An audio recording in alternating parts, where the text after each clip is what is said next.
Hello and welcome to another chat with me, the author Michael Campling, the author of the Devonshire Mysteries and various other things. So I've been trying to do one of these chats each week, and some of them have been while I've been out for a walk in the Devonshire countryside, but today I am very much indoors. We've had a rare bout of snow today, and it's very cold and sort of grey. It's starting to get dark now, actually. So although it can be a lovely thing to go out and walk in snow, it's kind of turning to mush and it's just kind of cold and not particularly lovely. And if Lottie, our old Labrador, had still been around, yes, I would have been out twice today marching about in it. But as there's no real need, I've been getting on with some writing. So I'm indoors. So just a quick update on the book. I am finally working on the last few chapters of the next Devonshire mystery. I still don't have a title, but I feel like I'm edging towards a title. Hopefully there will be one before too long, because it's kind of hard to keep talking about the book, but we'll get there. And that means that the first draft is going to be done before Christmas, which is wonderful. And then I will start the rewrites. I may even manage to get the rewrites done before Christmas. That's slightly optimistic because things tend to get busy towards Christmas. And I've now got lots of other jobs to do. If you've been following the newsletter, and if not, why not, get onto the VIP Readers Club, which is on Substack. You can always find it by going to michaelcampling.com and moving on from there. I'm sure there'll be a link somewhere. And the standard one is michaelcampling.com/free books, where free books is one word because you get some free books. And news on that, which kind of links up. Now, at various times, I've been giving out different things when you sign up for the newsletter. Since it's been on Substack, that's slightly clunkier because you only get one welcome email. Still looking at that to see whether that's the right way of doing it. It's kind of interesting using Substack. There's the chat features, there's some community features like a chat, and there's little posts I can make, which are almost a bit like Twitter, as well as the actual big, longer form pieces that I can put on there, and the podcast, of course. I'm not really making the most of it yet. There will be more, but it was nice the other day. We had some little chats to respond to, and I'd rather do it there than on Facebook, say, because it's kind of my Substack, and there are no ads on it, and nobody's going to be tracking you and trying to sell you stuff while you're there. So I like that about it. But yeah, the news is, as in the next newsletter, I mentioned earlier, in the previous newsletter, that I'm looking at putting my books out of Kindle Unlimited and back onto all the retailers. I really wanted to stay on all the retailers in the first place, but if you go into it's actually called KDP Select is what they call it for authors, but readers know it as Kindle Unlimited. If I make my books available to people who are in Kindle Unlimited, Amazon says I have to remove it everywhere else in ebook form anyway. That means I can't send it to libraries, I can't give it away, I can't sell it myself, I can't put it on places like Nook or Kobo and so on. And I really did it because of all the extra work involved looking after all the different retailers. It takes time, it takes effort. You can imagine if you update a book or change the price or the description or something, then you have to do it 6 times instead of once. And you've got to get it right, otherwise you're going to make people unhappy and let them down. We don't want that. So I did it just sort of because I was feeling a bit overwhelmed with it all. But, I've decided some things are more important than others, and I really ought to have stuck to my principles, I think, because I believe in being in libraries, being in all the retailers. And so that's what I'm going to do. So everything will be available that way. And if you're thinking, oh gosh, oh no, I'm using Kindle Unlimited, well, you will still be able to, of course, read my books for free via a library. You don't actually have to go into a library. Libraries these days have online services where you can borrow the ebooks, via your device. Generally, something like Overdrive, for instance, is a good thing. Built into Kobo tablets as standard. But there are other ways of doing it, and your local library service will have a website where they will help you with that. And that means that those books are there for everybody. I mean, I once, had a sleepless night, and it was like 4 o'clock in the morning or something, and I picked up my Kobo e-reader, and I'd already set it up to connect to the library service in Devon, and I borrowed a Terry Pratchett book and started reading it right away. It was quite an amazing thing to do that. Didn't have to drive anywhere, didn't have to get out of bed. So there's that. If you like subscribing to ebook services, then there's Kobo have a scheme called Kobo Plus, and that's a really good thing too. You pay an amount there, but they don't put any sort of rules on authors. They believe in sort of freedom of expression and freedom of moving the books. And if all else fails, you can always get in touch with me and I'll see if I can help you. Yeah, I can understand it is good to have all your books in one place. And I've had a few emails from people who use Nook, say, Barnes & Noble, let's not forget them. And that is an expanding platform. The people at Nook, people at Barnes & Noble are rolling out new devices and keeping on top of things there. And again, they're very fair to authors. They don't really mind what you do. They just like their books to be there and available.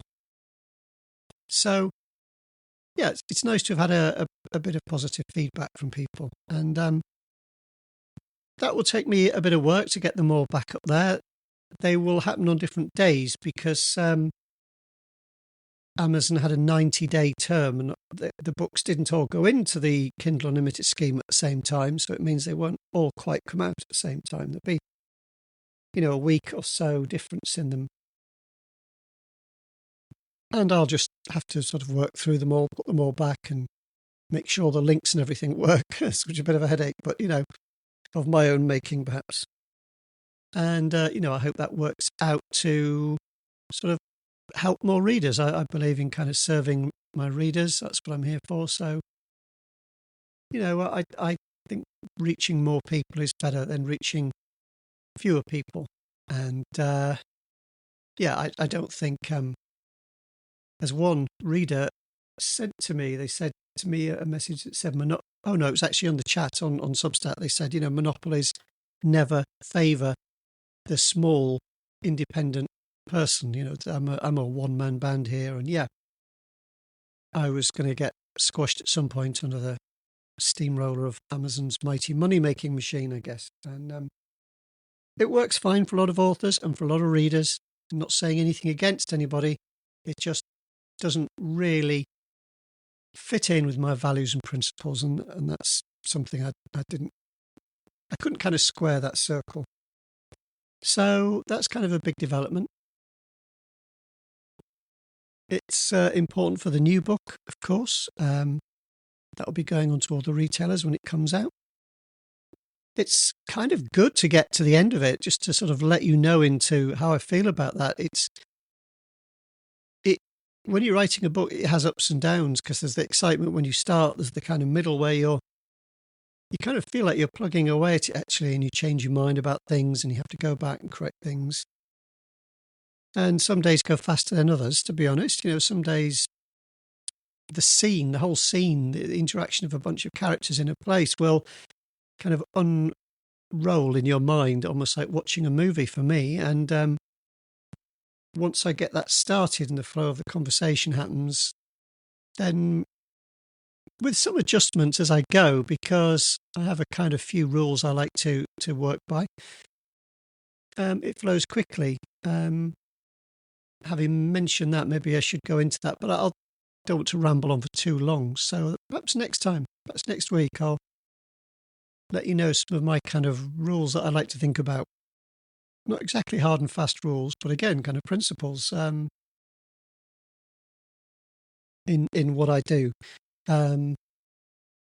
But as it gets towards the end, you start to feel like you're flying. You've taken off, and you're not running along the runway anymore. You're soaring through the air. But the hard thing is, you also have to think, oh gosh, is this all going to be okay? Are people going to like it? And you start to think as it gets towards the end, oh golly, it's a bit like preparing a meal, and then here you are, you're serving it up, and you think, oh, well, is everybody going to enjoy it?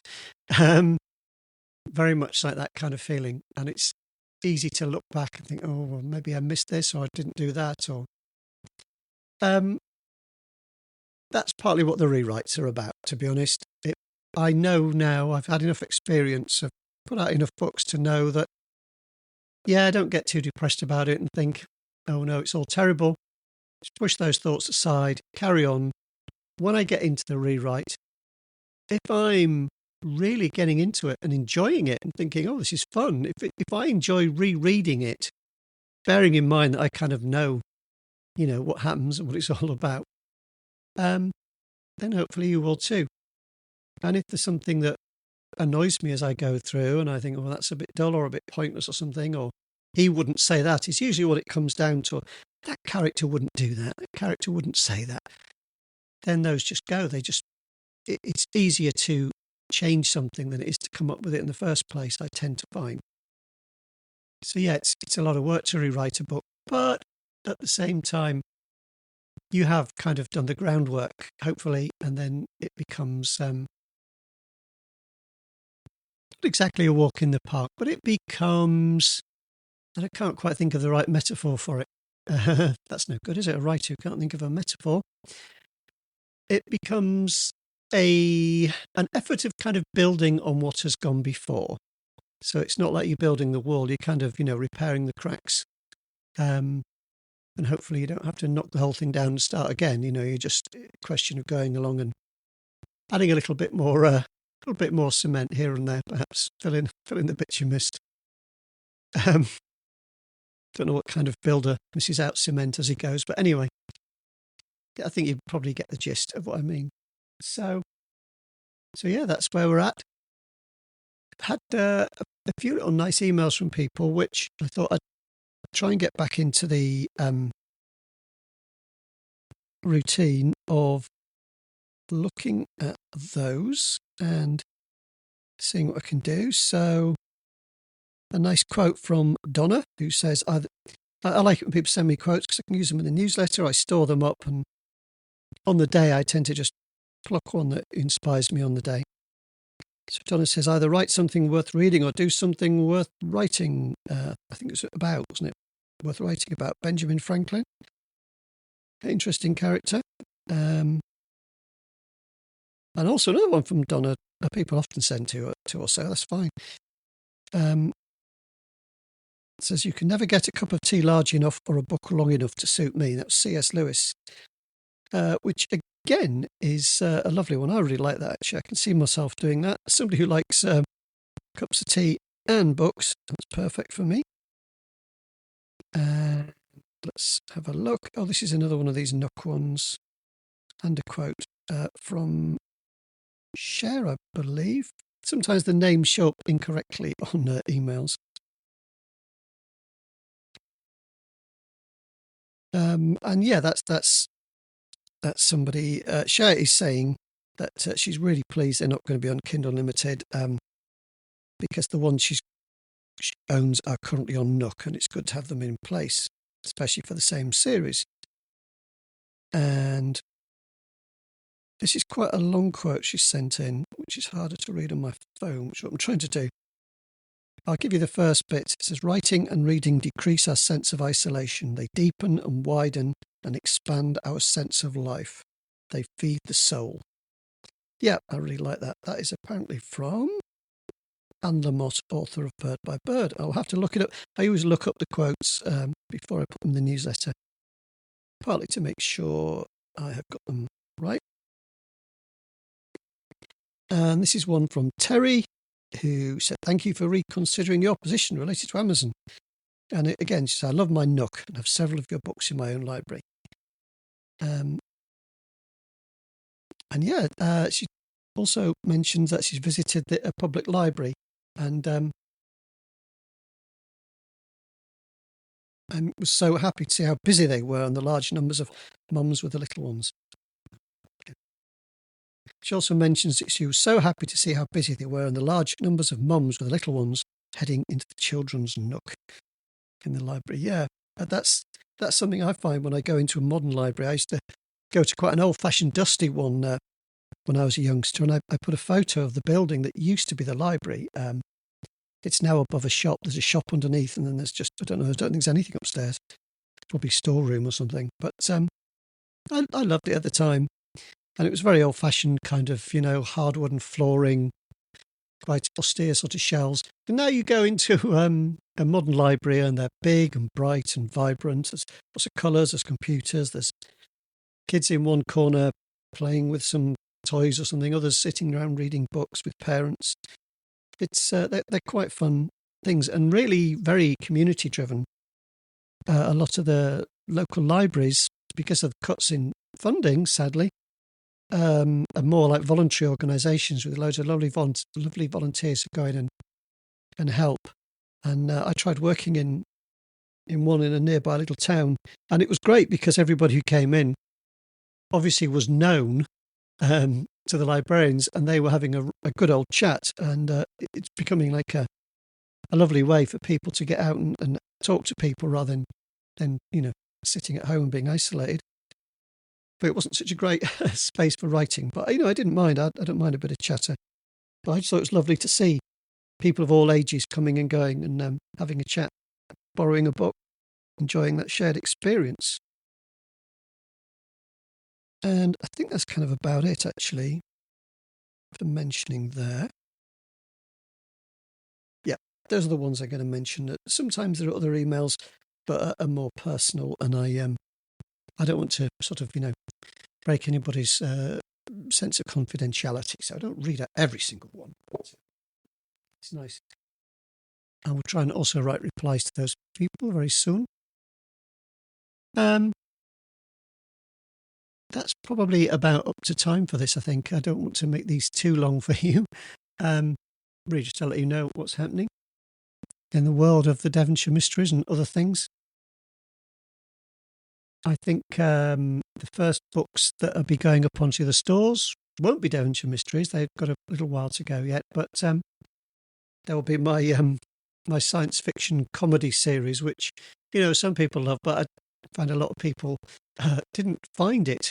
Not sure why, but anyway, I'll be putting it out there anyway. They're the Brent Bolster space detective ones, and they're kind of a pastiche of the old noir detective movies, which I really love, and kind of sci-fi. So lots of silly gags and some quite clever gags. I think some reasonably good gags. Various funny situations that rely on recognition of things from programs such as Star Trek and so on. Not poking fun at them, but enjoying those shared references. Kind of an homage, I guess you could call it.